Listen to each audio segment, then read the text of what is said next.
Hi guys, welcome to another short layout update video for Westwood Road. This is going to be a short 5-10 minute update just to show you what I've been doing on the layout this past couple of weeks. A lot of track laying and wiring and testing, so I'll talk you through some of that and some of the plans going forward for the layout. Hope you enjoyed the video. So over the past couple of weeks, I've been laying all of the track here on this new layout. Just to give you a reminder, if you've not watched the previous video, these are Timhorn baseboards. They're 20 inches wide. The scenic section of the layout is 6 foot long, and it's going to be a depot style layout. Track work is code 75 points with Pico bullhead flexi track and medium radius electro frog points too. So the layout was inspired by a lot of photos that I've looked at of Godfrey Road in Newport back in the sort of late 80s, 90s period. So the track plan is nowhere near Newport, the style of Newport, but some of the clutter and the buildings and the general sort of atmosphere I'm going to hope to derive from that. So starting from here, all of the droppers have been wired in now. What I've done is I've gone and tidied these up after the last video that I made, because after watching the video back you could clearly see where the droppers were, so I've tidied these up a little bit and I've made some further progress. So the layout is all wired up on the scenic section now, and I've just been testing some of my loco fleet here across all of the layout. It's a bit difficult at the moment because I'm waiting on the fiddle yard board from Timhorn, which again will be 20 inches by 2 foot, so that should give plenty of space to store locos before they arrive on the depot. This layout is an exhibition layout, so it's just something to kind of be able to sit and chat to people at an exhibition, run some locos around. Not really to get too involved in terms of uncoupling and stuff like that. It's more just to have, you know, a place to store my fleet of locos. So that's the kind of general idea. I'm going to try and up my game on this one a bit more in terms of lighting and signalling and scenics, and make it a bit more interesting and see if I can develop it to make it look better than Denton Lane. So going back to the track work, I've laid the track here. All of these points are wired in. They're not connected up to the frog yet. I've ordered some Cobalt IP digital point motors. They're on the way. So once they're here, I'll get those in and get messing about with those. I haven't laid this line yet because I'm installing this Pico inspection pit, and I am waiting to get some plasticard to fill in the gaps underneath so that there isn't any light bleed once the pit's installed. So that's kind of all ready to go.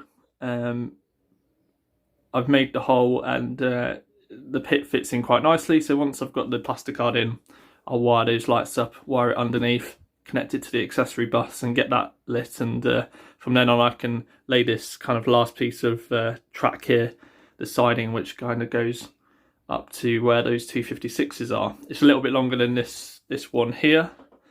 But it'll give plenty of storage space for locos. So the idea is we've got the Peterborough Maintenance Depot shed, which is where the pit is. That's where it will sit. So you've got that kind of refueling area there. This is kind of like a siding which I guess could store locos. You could bring a tank train in, potentially a TTA, rake of TTAs or something.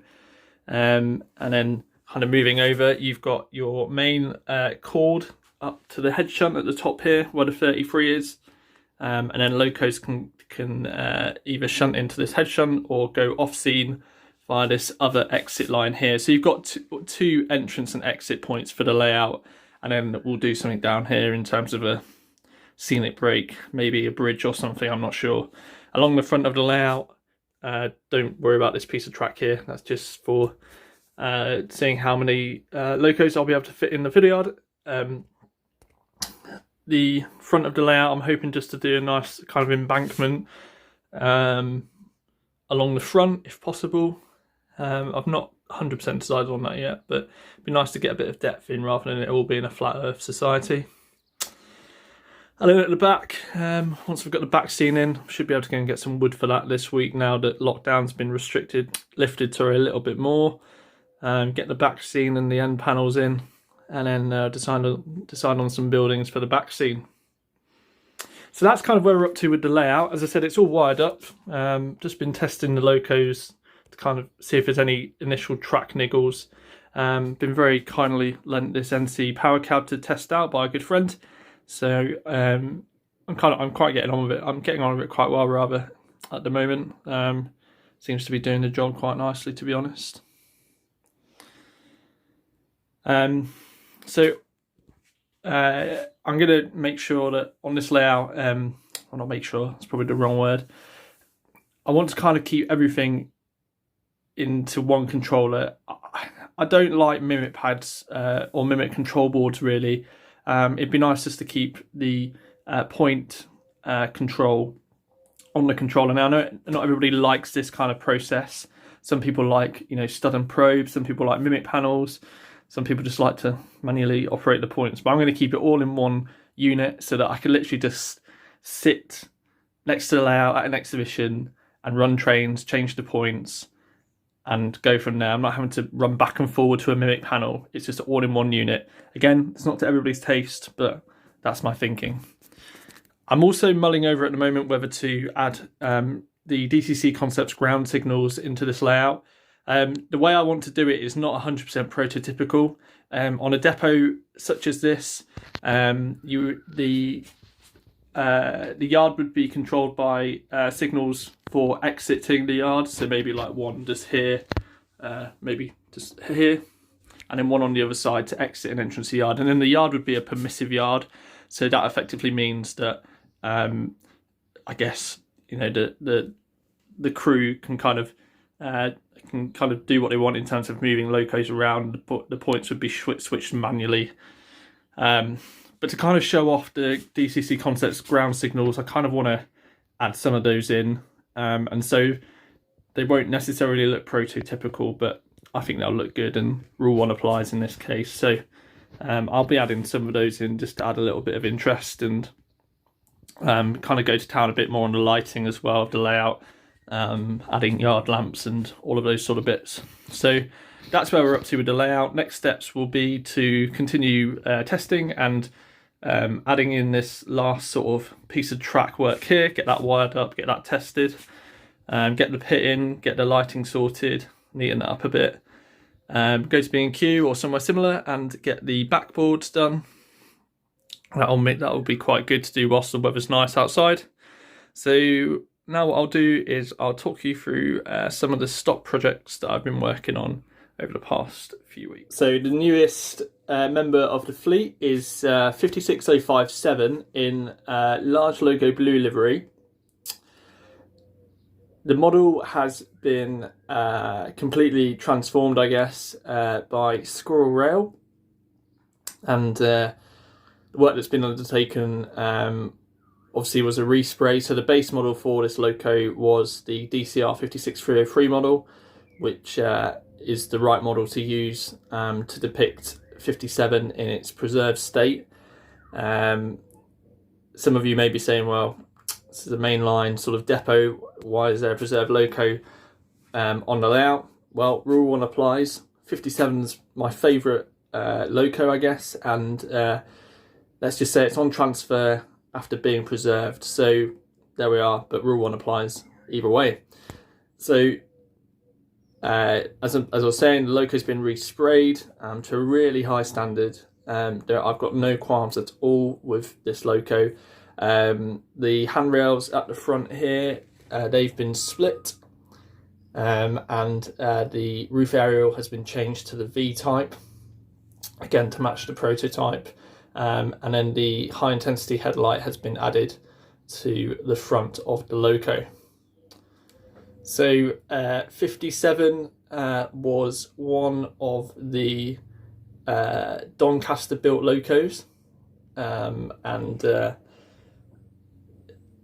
as such it had a lot of detail differences compared to the Romanian build fleet of 56s, which were the earlier type. So you've got the extra nameplates here on the side, British Fuels, and I've decided not to weather this loco, not at the moment anyway. I quite like it in its sort of X-work state. So pipework's been added to the front. I'll be doing this to the rear as well. I'm slowly working through most of my locos to do this at the moment. Again, as this is a depot layout, I can get away with that really. They're not going to be sort of hauling any trains, and if I need to add a wire coupling, then I'll do the sort of bucket method for the front, the wire coupling. But I'm really impressed with this loco. It's a loco that I've always wanted to add to my fleet, and candidly I did say, well, my loco collection is complete now with this 56, but we all know that's lies, and there's always plenty more stock to purchase. So there's a bit more work to do on this loco. Just noticed that the screw link coupling's not been added to the front, and eventually I'll probably get it sound fitted. I have got another sound fitted 56, so I'm not in a rush to really do that, but overall, if you're looking for a loco to be resprayed, then I would really recommend Squirrel Rail. I'll leave a link to Jerry's page, RM web page, and his web page in the description box below, but he's done a stunning job, and this loco truly is now the pride of the fleet. So I hope you've enjoyed that very short layout update video. I purposely kept it short and sweet just to update you of where I am on the layout itself at the moment.